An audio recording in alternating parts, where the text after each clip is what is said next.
me ask you a question. You still mounting recovery boards on your vehicle? Like, why? That is so 2022. There is a much better way now. In fact, I have a pair of Maxtrax recovery boards in my pocket. Look at that. And all you gotta do is take it from your pocket, take a drop of water, and kind of just get some water on there, and then just wait for the magic to happen. So today we're talking about two key components of the Maxtrax recovery system.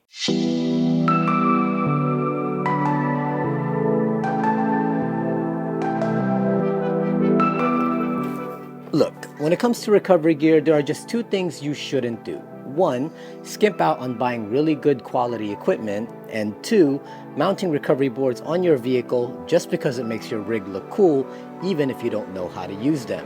And worse, if you violate both of those things. Let's start with number two, because let's be honest, having recovery boards on your vehicle does make it look cool. And there's nothing wrong with that. The question is, do you really know how to use recovery boards properly when the need arises? Or are you just putting recovery boards on your vehicle because it makes you look very overlandy? Which leads me to my first point, which is skimping out on quality recovery gear. I know people who just want to mount some recovery boards on their vehicles because it makes it look cool, but they don't want to spend the money to get quality ones that will actually get you out of a sticky situation. Instead, they spend like $100 on a knockoff from Amazon, and then they justify that by saying, well, if it breaks while I'm using it, then it was just $100 and I'll just go buy another pair. Fair enough, but what happens if you get stuck again on that same trip? Now don't get me wrong, if you're buying a cheaper pair of recovery boards because it's just not in the budget for you right now to buy high quality Maxtrax ones, and you just want to have something in the event that you get stuck, that's fair. Just don't put recovery boards on your vehicle because you think it makes it look cool and you really have no intentions of ever using them. And if you truly value getting yourself out of sticky situations, then make yourself a promise to save the money and buy a legit pair that will actually be reliable. In the beginning of this whole thing, I too wanted recovery boards on my vehicle, and I almost pulled the trigger on some knockoff ones. I managed to talk myself out of that though and just saved my money and pulled the trigger on my very first pair of Maxtrax, which is what you see down here. And I'm glad I did, because on this last Maxtrax trip, I really learned a lot about their company, about the engineering that goes into these recovery boards, the molding process it goes through, the strength tests it has. Those are the kind of R&D type things that you're not going to get with those knockoffs. Maxtrax is the originator of the recovery board. This is what they know how to do. This is their specialty. Hell, even other recovery companies use Maxtrax in their gear. So if you've been trying to figure out whether or not you should buy a pair, well, you already know you wanted a pair of recovery boards. So do yourself a favor, stop overthinking it, and definitely don't compromise.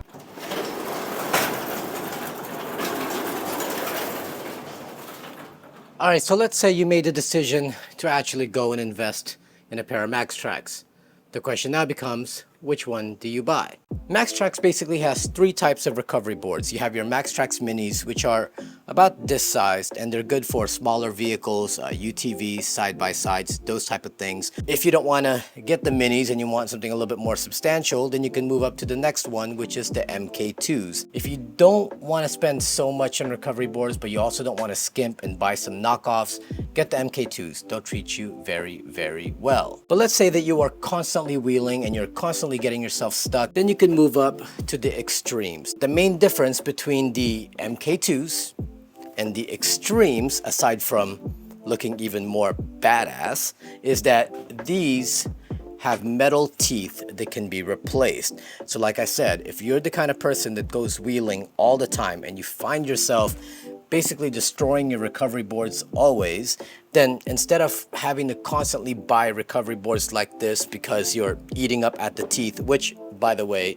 it would take a lot to eat these things up. But if you find yourself doing that, then buy once, cry once. So then now the question becomes, do you buy just one pair or do you buy two pairs? And if you buy two pairs, do you buy two pairs of MK2s or two pairs of Extremes? At the very minimum, at least get a pair. That'll help get you out of certain situations already. But having two pairs makes that even better, because let's say you're in a situation where all four tires are bogged and you need to put a Maxtrax on each tire. Well, that's why you're gonna need two pairs. It's also good to have two pairs in the event that wherever you're trying to cross is a little tricky and you need to make some sort of like railroad track system type of thing, then you're gonna need at least 2 pairs. So for example, you're gonna put 2 on your front tires, and you're gonna put the other 2 in front of that, and then you kind of roll through and you kind of stagger them back and forth until you get yourself out of that situation. If you're gonna get 2 pairs, get 2 pairs of MK2s or get a pair of each. This is a better system for me personally, like having one that are just MK2s and then the other ones that are extremes, and this should get me out of most things. Maxtrax recovery boards will get you out of situations about 95% of the time. Before you pull out the winch, before you pull out ropes, and before you pull out anchors and whatever it is you want to, try recovery boards first. That is the easiest, most non-invasive, not having the tiny thing, most safest because you're not having any ropes that might possibly snap. Use this first.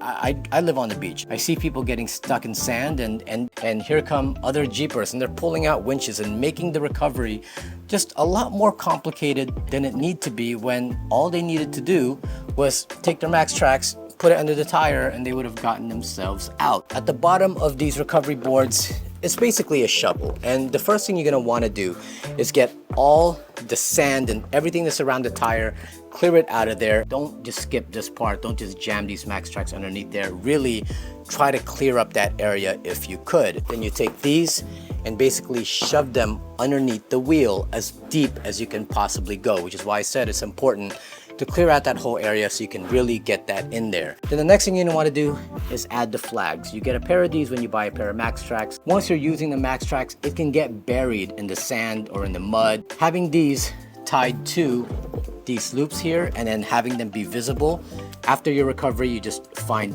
this bright orange thing, pull on it, and you've retrieved your Maxtrax. Once this is in there, locked in place, you got your flags and they're very visible. Don't just hit the gas and just run through these things. It's a very, very controlled recovery. Go slow, let it catch.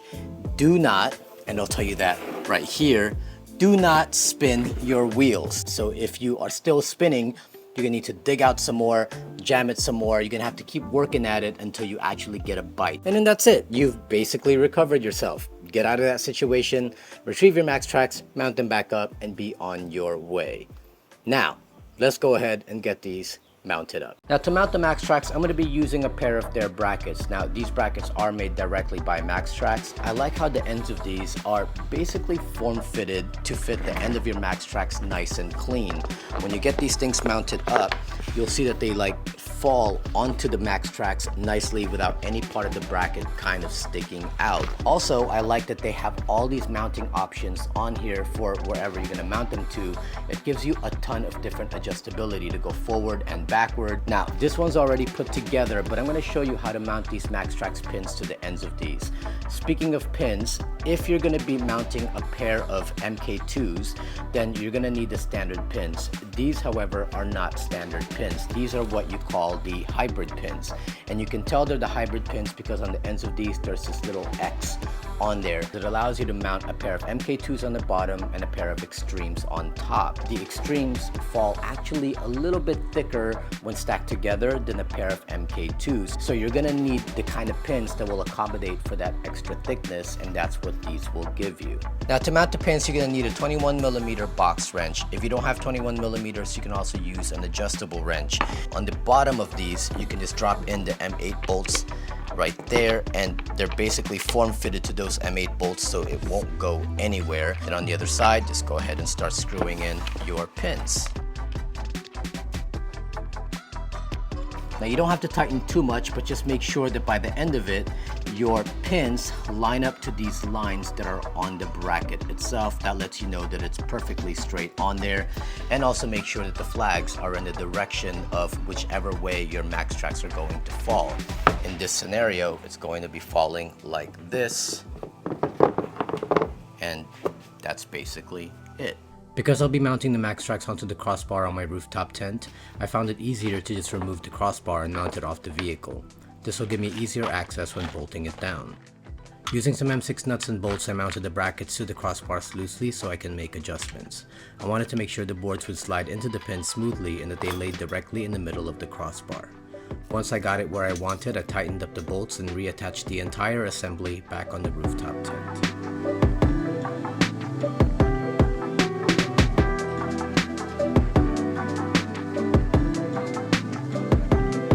Alright, up next, we're going to do a really awesome upgrade to the Apex Badland Winch. Now, out of the box, the Apex Badland Winch is an awesome winch. We have used it a ton of times. However, Maxtrax did send me their winch rope that has a minimum breaking strength of 20,943 pounds or 9,500 kilograms.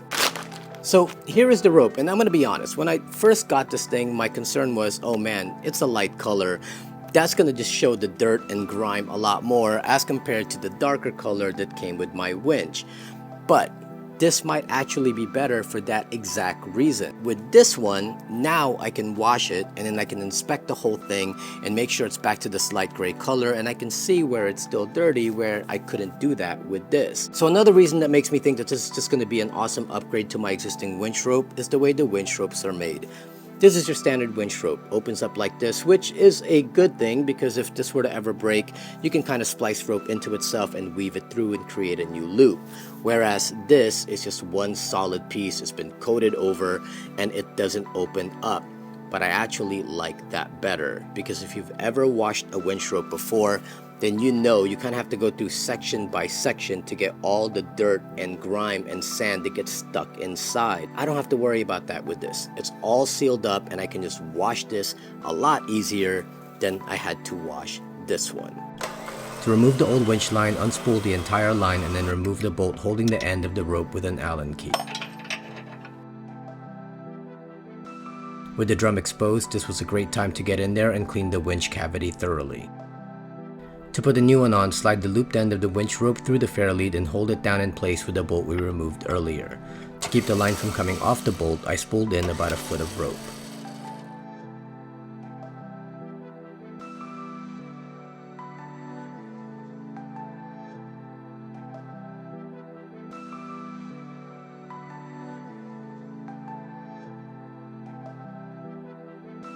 Alright, so what we're going to do now is we're going to go ahead and get this winch rope under tension. That's really important. Got the winch line tied to the forerunner, which is going to be stationary over there. And then I'm going to put the Jeep in neutral and then slowly bring the Jeep closer to the forerunner. And as I do that, kind of guide the rope so that it goes around the drum nicely. When tensioning the rope, guide the rope so that it spools in evenly along the drum. Admittedly, I could have done a better job with this, but the street has a slight decline and the Jeep would roll faster than the spool and create a slack. I'll probably redo this later going the opposite direction so the Jeep would roll slightly uphill to keep the tension. Alright, so the winch rope has been installed, it's been tensioned up, but here comes the part that I already know is going to be a hard sell. It's even kind of a hard sell for me, and I love Maxtrax stuff. Maxtrax has a goal of reducing as much metal out of their gear as possible. In fact, if you look at the end of their winch line, there's nothing on there as compared to the old winch line, which had a piece of metal around it. Like this whole thing is very heavy with the hook and this little protector for the rope. There's nothing on that here. They don't even want you to put a hook on this thing. And you saw that when I tied this up to the forerunner, I didn't even need a hook. I just needed a soft shackle and this thing. So what Maxtrax wants people to do is to replace the hook with what they call the winch widget. This basically just holds the rope in place when you're not using it. Now I know we're all used to having hooks at the end of our winches. So a lot of you, this might be a hard sell. But for some of you who like really want to not have a hook and keep everything as light as possible, this might be the solution for you. There's a magnet on the side so you can kind of just put it on your bumper when you're not using it. But then when you are, get this on there. And that's basically the setup. No metal, no hook, just your winch rope and the winch widget. Now the question is, would you rock this kind of setup? Answer me in the comments below.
So you notice my recovery boards are still on my work table and not on the vehicle?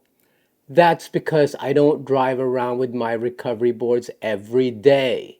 I am not a gatekeeper. I am not a gatekeeper. I am not a gatekeeper. It's your vehicle. If you want to ride around town all day with your Maxtrax mounted up, by all means do that. You spend a lot of money on them. You want to show them off. I just personally don't like to do that. I like to keep my Maxtrax in the garage, keep them protected from the elements, keep them protected from theft, and then I only mount them up when I know I'm going on a trip and I'm going to need them. These are pretty tough. They're not gonna fade on you like some knockoff products, or are they going to get warped in the sun? I mean, these are pretty robust. I just like to keep them even more protected and keep them lasting even longer by just keeping them indoors. You want to ride around with them, show them off? Well, you have all the blessings. Just make sure, number one, you know how to use your gear. Number two, you didn't skimp out on recovery gear. And three, you're not just putting them up there because everybody else is doing it. Like, that has been my goal for this year, is that every piece of gear